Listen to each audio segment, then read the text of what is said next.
नमस्कार सिंधुदुर्ग. बदलतय जग, बदलतय तंत्रज्ञान आणि आता बदलतोय तुमच्या माहितीचा स्रोत. जिल्ह्याच्या कानाकोपऱ्यातील इत्थंभूत घडामोडी आता अधिक वेगाने आणि थेट. जनतेचा बुलंद आवाज आणि सत्याचा निर्भीड शोध. सज्ज व्हा एका नव्या डिजिटल क्रांतीसाठी. सिंधुदुर्ग 24 तास.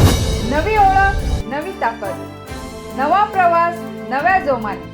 लवकरच. तुमचा विश्वास आमची जबाबदारी. माजी आमदार वैभव नाईक यांनी 27 मे रोजी महागाई विरोधात केलेल्या आंदोलनावरून आता कुडाळमधील राजकीय वातावरण चांगलेच तापले आहे.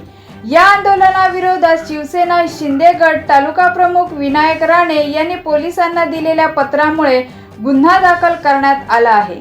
यावरून शिवसेना उद्धव बाळासाहेब ठाकरे पक्षाचे नेते राजन नाईक यांनी शिंदे गट आणि पोलीस प्रशासनावर तीव्र शब्दात टीका केली.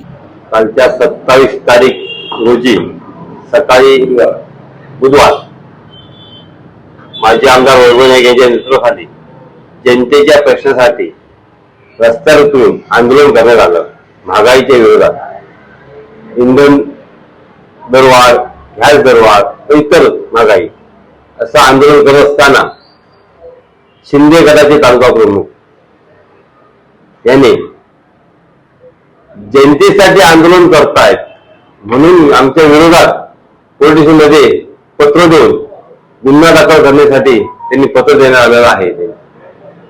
आणि महागाईच्या विरोधात आम्ही आंदोलन करतोय, पण महागाईला समर्थन करण्यासाठी ज्या तालुका प्रमुखांनी पत्र देण्यात आलेलं आहे त्या तालुका प्रमुखांच्या आदेशानुसार आमच्या कार्यकर्त्यांवर पोलीस स्टेशनमधून गुन्हे दाखल करण्यात आलेले आहे. हा नवीन पायंडा आज सुरुवात झालेली आहे.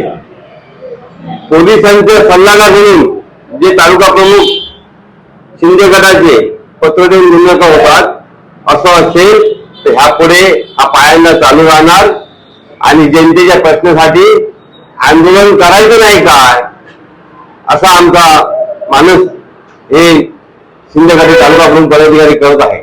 सिंधुदुर्ग जिल्ह्यासह इतर जिल्ह्यातील ताज्या घडामोडी पाहण्यासाठी सिंधुदुर्ग 24 तासला सबस्क्राईब करा आणि बेल आयकॉनवर क्लिक करा. सिंधुदुर्ग 24 तास सदैव तुमच्या सोबत.